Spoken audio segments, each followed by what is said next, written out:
السلام علیکم ورحمۃ اللہ وبرکاتہ۔ پروگرام مدینہ ثانی اور نظام حکومت کے ساتھ آپ کا میزبان ڈاکٹر عمر ریاض عباسی آپ کی خدمت میں حاضر ہے۔ ناظرین، قرآن مقدس میں سورہ حج میں اللہ رب العزت نے فرمایا وَلَيَنْصُرَنَّ اللَّهُ مَن يَنْصُرُهُ، یقیناً اللہ ان کی مدد کرتا ہے جو اس کی مدد کرتے ہیں۔ یہاں مدد و نصرت سے مراد اللہ رب العزت کے دین کی مدد و نصرت، اقامت دین کے لیے جو استقامت اختیار کرتے ہیں، اسلام کا علم سر بلند کرتے ہیں، اللہ رب العزت ان کی مدد کرتا ہے۔ تو مدد و نصرت جو ہے اللہ کی وہ مشروط ہے اعلاء کلمت اللہ سے دین حق کے غلبے کے لیے۔ اگر آپ اسلام کی پولیٹیکل ڈومیننس کے لیے ایفرٹ کرتے ہیں تو یقیناً اللہ رب العزت کی نہ صرف مدد آپ کو پہنچتی ہے بلکہ وہ نصرت بھی فرماتا ہے۔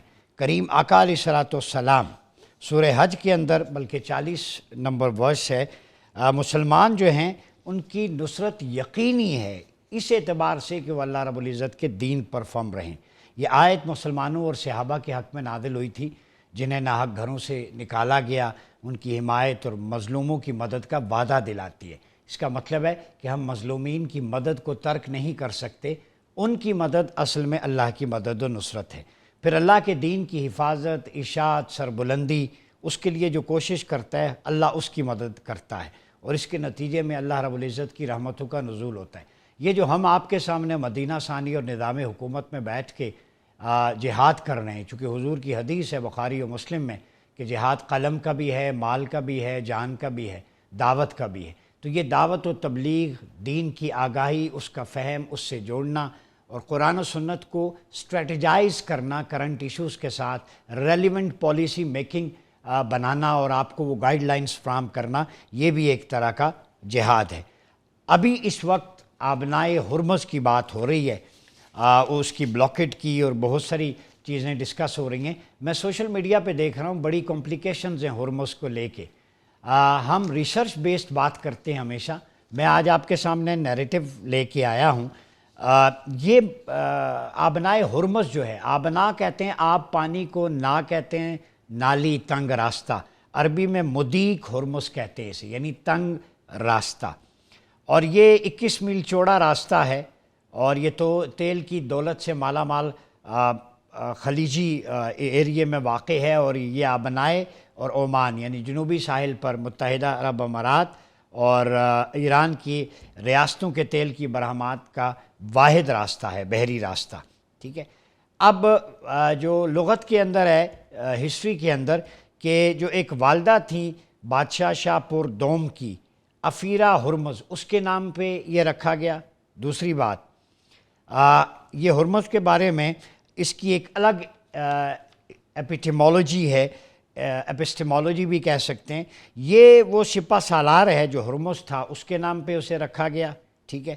اور پھر بعد کہتے ہیں یہ فارسی کے لفظ ہرمز سے ماخوذ ہے، جو دراصل زرتشتی مذہب کے خدا ہورامزدا کی بدلی ہوئی شکل ہے، اور ساسانی عہد میں یہ معتبر سمجھا جاتا تھا۔ یہ نہ صرف کئی بادشاہوں کا لقب رہا، ایران کے طول و عرض میں کئی شہر اس کے نام سے ہے۔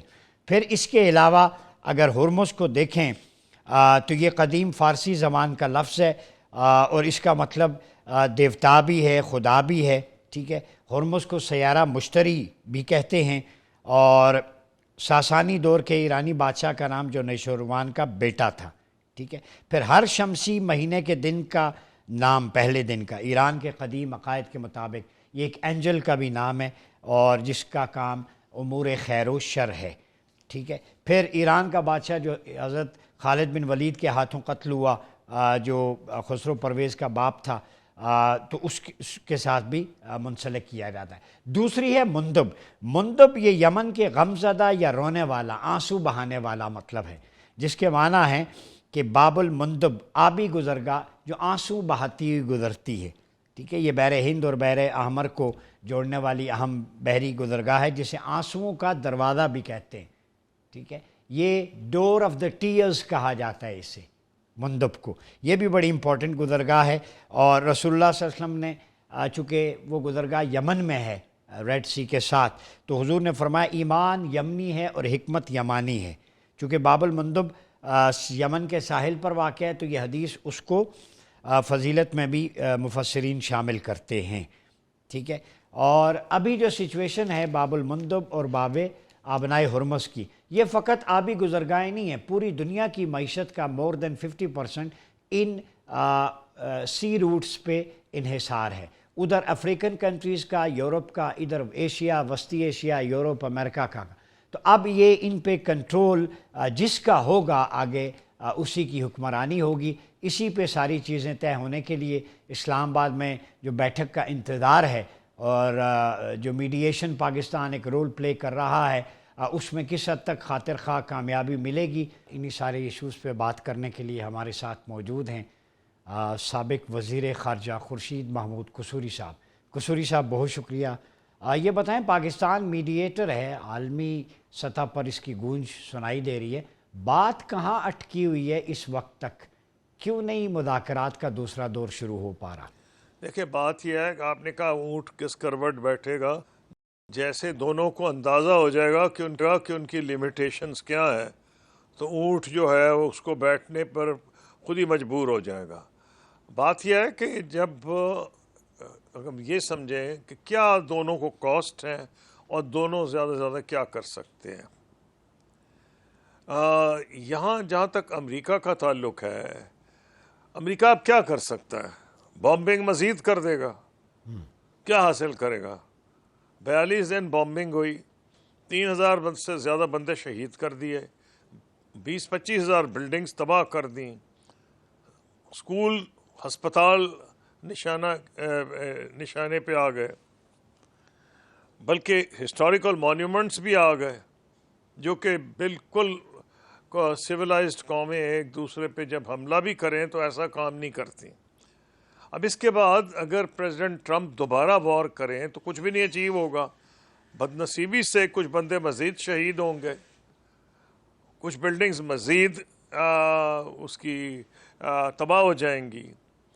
یہ ایک چیز ثابت کر دی ہے ایران نے کہ وہ ٹھیک ہے پین تو برداشت کر رہا ہے، اور اس نے یہ بھی ثابت کر دیا کہ شاید پین برداشت کرنے کی اس کی کیپیسٹی زیادہ ہے۔ جہاں تک امریکہ کا تعلق ہے، وہاں نہ تو گورنمنٹ میں اتنی کیپیسٹی ہے کہ پین برداشت کرے، اور نہ پبلک میں ٹرائی اینڈ الیبوریٹ۔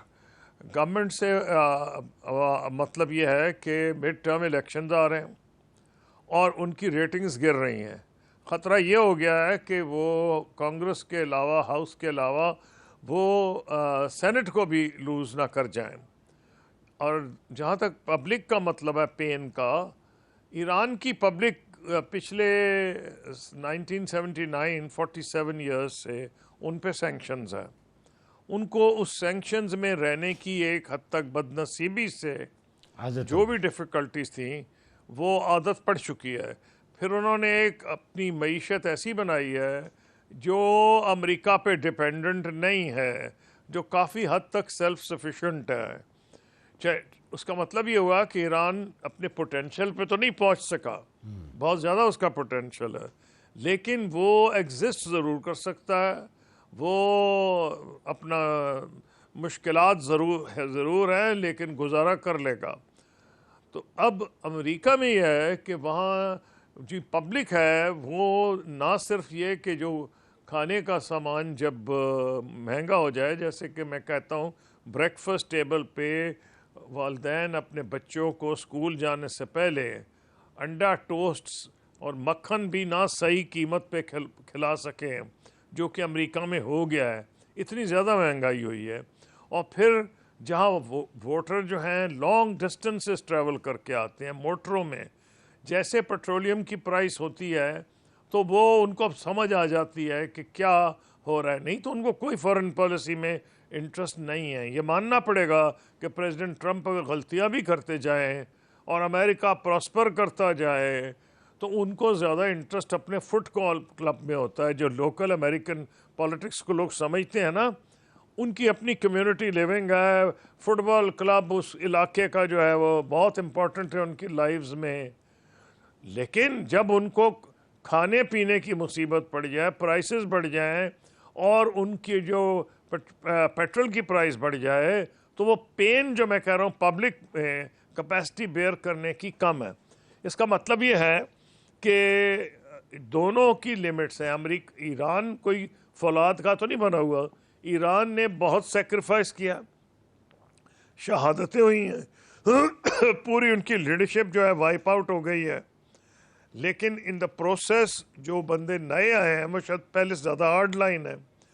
اس لیے میرا یہ خیال ہے کہ ایران میں بھی یہ ریئلائزیشن تو ہے, اور شاید پرائیویٹلی وہ یہ سوچ ہی رہے ہوں گے. آج تو انہوں نے پبلکلی شاید پاکستان کو دوبارہ تھینک کر دیا ان کا فارن آفس نے کہ ہم آ تو نہیں رہے لیکن ہم پاکستان کی حکومت کا شکریہ ادا کر رہے ہیں. ابھی اس وقت نہیں آ رہے کیونکہ وہ کہتے ہیں کہ پریزیڈنٹ ٹرمپ ہمیں انہوں نے وائلیٹ کیا ہے. امریکہ نے سیز فائر کی ٹرمز جو انہوں نے یہاں بند کر دیا سارا, اور وہ لگا دیا, انہوں نے بلاکیٹ کر دیا ہے. اچھا, میرا یہ خیال ہے کہ جب پریزیڈنٹ ٹرمپ جب یہ کہہ رہے ہیں کہ کوئی اچھی خبر آئے گی اور اب جو یہ جو ہے سیز فائر ہے اس کی کوئی لمٹ بھی نہیں لگائی, تو شاید وہ کچھ نہ کچھ خد و خال ڈیولپ ہو رہے ہیں اس قسم کی انڈرسٹینڈنگ کے جس سے پہلے ایران کے جو نمائندے اسلام آباد نہیں آنا چاہتے. اچھا, آپ یہ بتائیں کہ اس سینیریو کے دوران نیتن یاہو تو اپنا کام کیے جا رہا ہے. کل بھی لبنان میں انہوں نے بمباری کی, غزہ میں کر رہے ہیں, صحافیوں کی بھی شہادتیں ہوئیں. کل خاتون صحافی جو ایمل تھی لبنانی, ان کی شہادت ہوئی. تو نیتن یاہو تو اپنے ایکسپینشنزم کی طرف فورس یوز کر رہا ہے. تو اس ایگریمنٹ ہو بھی جاتا ہے تو کیا آپ کا کیا خیال ہے, وہ اسرائیل کو اور نیتن یاہو کہاں کھڑے دیکھتے ہیں آپ؟ میں اس طرح دیکھتا ہوں جی, پہلی بات تو یہ ہے تو میں مانتا ہوں کہ اتنی زیادہ سپورٹ ہے ناٹ جسٹ کہ جوئش زائنزم جو اسرائیل میں ہے, بلکہ دیر از آلسو کرسچن زائنزم جو ریپبلکن پارٹی کے رائٹ میں ہے.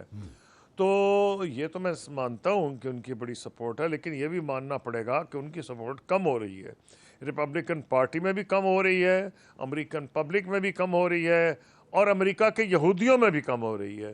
بلکہ جو سب سے بڑے ناقد ہیں نیتن یاہو کے اور اس جنگ کے رائٹرز جتنے ہیں اگر آپ دیکھ لیں تو زیادہ تر وہ جوئش ہیں. آپ یہ اگر آپ سامنے رکھیں تو دوسری آپ یورپ کی پوزیشن دیکھ لیں. یورپین یونین میں سخت ڈیبیٹ ہو رہی ہے کہ جو ان کے اسپیشل ایگریمنٹس ہیں اسرائیل کے ساتھ, کیا وہ اب اس پہ عمل ان کو رکھنا چاہیے, ختم کر دینا چاہیے. یورپ یونین میں بڑی زبردست ڈیبیٹ ہو گئی ہے. 4-5 ممالک ایسے ہیں جنہوں نے آفیشیلی ٹیبل کر دیا ہے کہ یورپین یونین کو چاہیے کہ اپنے جو اگریمنٹس ہیں اس کے اسرائیل کے ساتھ کینسل کر دے. تو ایک تو ان کو امریکہ جب واقعتاً پریزیڈنٹ ٹرمپ کا اور ایرانی لیڈرشپ کی کوئی اگریمنٹ ہو جائے گی, اس کے بعد میں یہ سمجھتا ہوں کہ سیریسلی ان کو روکا جائے گا ٹرمپ کو. ہو سکتا ہے پریزیڈنٹ ٹرمپ روک رہے ہیں لیکن وہی سمجھ رہے ہیں کہ شاید ایک قسم کی بارگننگ جس طرح انہوں نے بلاکیڈ کر دیا ہے اور کچھ نہ کچھ نیتن یاہو بھی کرتا جا رہا ہے. لیکن جب ایکچولی اگریمنٹ ہو جاتا ہے, اور میرا خیال ہے اس میں لبنان کا ضرور اس پہ اگریمنٹ کوئی نہ کوئی ہوگا, تو اس کے بعد میں نہیں سمجھتا کہ نیتن یاہو اتنی آزادی سے کر سکتا ہے جو وہ کر رہا ہے. اور جب اس کو یہ خطرہ ہو کہ یورپین یونین جہاں اس سے سب سے زیادہ ان کا ٹریڈ بھی وہاں ہے اور ان کی بہت امریکہ کے علاوہ بہت زیادہ وہاں سپورٹ تھی, تو پھر رہ کون جائے گا اس مسلم ورلڈ میں؟ تو اسرائیل کے بارے میں جو پوزیشن ہے وہ آپ کے سامنے ہے, اور یورپین یونین جو پرانا کرسچنڈم یعنی کرسچن ورلڈ تھی اس کی نمائندگی کرتی ہے. پریزیڈنٹ ٹرمپ جو ہیں جو سب سے بڑے سپورٹر تھے, اور یونائٹڈ اسٹیٹس جو اسرائیل کا سپورٹر تھا وہاں بھی کم ہو رہی ہے. تو میرا خیال ہے کہ اس کو لگام لگانا نیتن یاہو کو اتنا مشکل نہیں لگے گا جتنا اس وقت لگ رہا ہے. اچھا یہ بتائیں, امریکن میں آپ نے رائٹرز کی بات کی, نوم چومسکی اور بڑے بڑے لکھاری جو لکھتے ہیں, یہ ابھی جو ویژولز آئے ہیں پریزیڈنٹ ٹرمپ نے بھی اس کو ریلیجن کو ایڈ کر دیا ہے, اور نیتن یاہو کی وہاں کے ربائش سے ملاقات, زائونسٹ پروٹوکول کو کیری کرنا, کہنا کہ میں بھی جلدی میں ہوں, ان کا بھی کہنا کہ جیسس کرائسٹ نے اپوائنٹ کیا, اور بلکہ ایک دفعہ تو وہ ایک حد سے آگے بڑھ گئے تھے. تو اس ساری سچویشن میں کیا سمجھتے ہیں آپ کہ یہ ریلیجس سینٹیمنٹس کو امریکہ بھی اب یوز کر رہا ہے, جو نیتن یاہو بھی یوز کر رہا تھا. ان کے کیا آبجیکٹیوز کیا ہو سکتے ہیں؟ اس کے دیکھنے کے دو طریقے ہیں. دیکھیں جہاں تک سپورٹ ہے فار اسرائیل، اور ایک حد تک میں زائنزم کی بھی کہوں گا، اس میں ڈیموکریٹس بھی ہیں. حالانکہ پریزیڈنٹ بائیڈن ایسی نہ زبان استعمال کرتے تھے نہ اتنے ایکسٹریمسٹ تھے، لیکن انہوں نے بھی اپنے آپ کو زائنسٹ کہا تھا. 7 اکتوبر کے حملوں کے بعد، جب 7 اکتوبر کو حماس نے حملہ کیا اسرائیل کے بعد، تو اگر آپ ریکارڈ دیکھیں تو پریزیڈنٹ بائیڈن نے بھی اپنے آپ کو زائنسٹ ڈکلیئر کیا تھا. نا زائنزم جو ہے اس کی ایک خاص سگنیفیکنس ہے، جو بائبل کی کچھ اس کی انٹرپریٹیشن ہے کچھ ورسز کی، وہ اس کو استعمال کیا جاتا ہے. حالانکہ بہت سے کرسچنز اس انٹرپریٹیشن سے اگری نہیں کر رہے، لیکن یہ بھی ماننا پڑے گا کہ اس جنگ سے پہلے دونوں پارٹی کی جو لیڈرشپس ہے وہ ان پہ بہت زیادہ اثر تھا جوئش لابی کا اور زائنسٹ لابی کا. جہاں تک زائنسٹ لابی ہے وہ زیادہ ریپبلکن رائٹ میں ہے، ڈیموکریٹک پارٹی میں نسبتاً کم ہے. اور جو اس سلسلے میں جو کہنے والی بات ہے وہ یہ کہ ریپبلکن پارٹی میں بھی جو اسرائیل نے جو شروع کیا ہے غزہ سے، اور اب جو جنگ ہوئی ہے، اور جب یہ عام تاثر امریکہ میں ہو گیا ہے اور خفت کا باعث بن رہا ہے پریزیڈنٹ ٹرمپ کے لیے، وہ کہتے ہیں کہ یہ وار ہماری نہیں ہے، یہ اسرائیل کی وار ہے. تو اسرائیل کی وار جب آپ کہہ رہے ہیں تو ریپبلکن رائٹ میں بھی اس کی سپورٹ کم ہو رہی ہے، ڈیموکریٹس میں بہت زیادہ کم ہو رہی ہے. یہودیوں میں جو نوجوان یہودی ہیں وہ سمجھتے ہیں ان کے لیے ایک مصیبت بن گیا ہے نیتن یاہو، ان کے لیے گلے میں ایک مصیبت کا کیا البٹراس بن گیا ہے، اس سے جان چھڑانی چاہیے. اور جو سب سے زیادہ کرٹسم ہو رہا ہے، جو آپ برنی سینڈرز ہی دیکھ لیں، وہ یہودی ہیں، اور جتنی سخت کرٹسم وہ کر رہے ہیں اسرائیل کی پالیسیز کی نیتن یاہو کے، وہ اور لوگ تو نہیں کر رہے. تو ایک تو اسرائیل کو جو سب سے بڑا دھکا لگے گا اس جنگ ختم ہونے کے بعد، وہ یہ ہے کہ جو ٹیک فار گرانٹیڈ کرتا تھا وہ امریکہ کی سپورٹ، وہ اتنی آسانی سے نہیں رہے گی میڈیم ٹرم میں. لانگ ٹرم میں تو شاید غائب ہی ہو جائے، کیونکہ جو نوجوان ہیں ایک کا مذہب کی طرف ان کا رجحان ویسے ہی کم ہو رہا ہے، اور وہ اسرائیل سے کافی وہاں بیزاری کے آثار نمودار ہو رہے ہیں. تو آپ جو پوچھ رہے ہیں کہ مذہب کو لایا گیا، جو ریپبلکن رائٹ جیسے ان کے ڈیفنس سیکٹری جو وار سیکٹری اب کہلاتے ہیں ہیگسیٹ، یس ایسے لوگ ہیں جو کرسچن زائنزم میں بلیو کرتے ہیں، جو یہ سمجھتے ہیں کہ ان کے ایمان کا حصہ ہے. لیکن جیسے میں نے اسرائیل کی سپورٹ، لیکن جیسے میں نے آپ کو کہا کہ یہ سارے کرسچنز اس کو بلیو نہیں کرتے، بائبل کی اس انٹرپریٹیشن کو بلیو نہیں کرتے. وہ یہ سمجھتے ہیں یہ ان کی ایک خاص قسم کی انٹرپریٹیشن ہے. تو میں جو آپ کہہ رہے ہیں نا مذہب کو لائے، یہ لائے تھے وار سیکٹری جو ہیں، یہ تو خود لے کے آئے تھے، یہ تو خود کرسچن زائنسٹ ہیں اور یہ چھپاتے بھی نہیں ہیں. اچھا قصوری صاحب، آپ کی موجودگی کا فائدہ اٹھاتے آخری سوال ہے. آپ کا ایکسپیرینس ظاہر ہے، ایکیڈمک اپروچ بھی، فورن آفس کو آپ نے قریب سے دیکھا ہے، باہر بھی گئے. یہ بتائیں کہ موجودہ سینیریو میں آگے آپ دنیا کا فیوچر کیا دیکھتے ہیں؟ کیا لیڈرشپ ویسٹ سے ایسٹ کی طرف شفٹ ہوگی؟ دیکھیں جو ورلڈ آرڈر ہے اس میں بہت جوہری تبدیلی آ رہی ہے. یہ نہیں کہ امریکہ سپر پاور نہیں رہے گا، ملیٹریلی سپر پاور ہے اور کافی دیر رہے گا. سوال یہ ہے کہ اس کا انفلوئنس مختلف علاقوں میں کیسا رہے گا، کیونکہ خدا نخواستہ جنگ عظیم تیسری تو نہیں ہونے جا رہی جس میں روس اور امریکہ آمنے سامنے کھڑے ہوں گے. وہ تو اس میں تو امریکہ ابھی بھی بڑا مضبوط ہے، کسی کی طاقت ہی نہیں کہ اس کے سامنے آ جائے سوائے رشیا اور چائنا کے شاید. لیکن جو مڈل پاورز کا رائز ہے وہ نظر آ رہا ہے. اس کے علاوہ اب یہ ہوگا کہ مختلف علاقوں میں، جیسے آپ گلف کوآپریشن کاؤنسل یا مڈل ایسٹ دیکھ لیں، وہاں ڈیفینیٹلی ابھی تو لوگ کم بول رہے ہیں اور شاید اب اندرون خانہ بات کر رہے ہیں، لیکن یہ بالکل بات کھل کے آئے گی وہ اس جنگ ختم ہونے کے بعد کہ جو ان کا سیکیورٹی سٹرکچر ہے، آرکیٹیکچر ہے، وہ رہ ہی نہیں سکتا وہ جو پہلے تھا. پہلے کیا تھا کہ ٹوٹل ریلائنس یونائٹڈ اسٹیٹس پہ تھی، ویپنز بھی ان سے خریدنا انہی کے بیسز. اب ان کو اندازہ ہے کہ ان کے بیسز جدھر بیس ہوتا ہے وہی جواز بن جاتا ہے حملہ ہونے کا، تو اس لیے وہ تو ان کو سمجھ آ گئی ہے. پھر انہوں نے دیکھا ہے کہ امریکہ کے جو بیسز یہاں تھے ان کی زیادہ فائدہ جو ہے وہ اسرائیل کو ہوا ہے کہ جو انٹرسیپشن میزائلز ایران کی ہوتی تھیں وہ رستے میں ہوتی تھیں، امریکن بیسز سے کی جاتی تھیں، اور اسرائیل واز دا پرائم بینیفیشری. اتنا ان کو تو نہیں بینیفٹ ہوا گلف کوآپریشن کا، ان کی تو بیچاروں کی کئیوں کی جو ساری اکنامک وائبلٹی تھی وہ یہ تھی پیس، کہ امن، سٹیبلٹی، وہ تو بیڑا غرق کر دیا ہے امریکن پالیسیز کے نتیجے میں.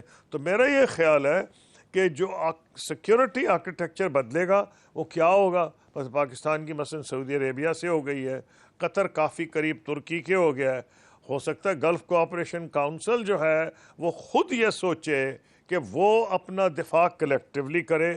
یہ ٹھیک ہے کہ اس وقت ان میں اختلافات ہیں، لیکن جو یہ تو کلیئر ہے کہ سعودی عرب اور قطر اور عمان وہ ایران سے اس جنگ میں اتنا آگے جانے کو بالکل تیار نہیں.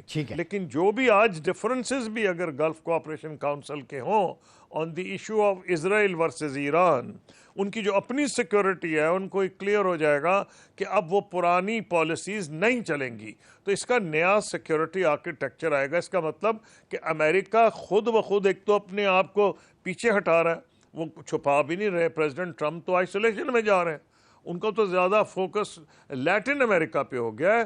وہ تو اور یا وہ کہتے تو کم سے کم یہ ہیں کہ ہمارا وہ جو ساؤتھ چائنا سی میں ہے کو چائنا کو کی رائز کو روکنا چاہتے ہیں، لیکن جو عملاً جو انہوں نے یہ جنگ چھیڑ دی ہے اس کا تو بہت فائدہ ایک لحاظ سے روس کو ہو گیا، ایک لحاظ سے چین کو ہو گیا. لائٹر نوٹ پہ اس پہ کمنٹ کر دیں آخر میں.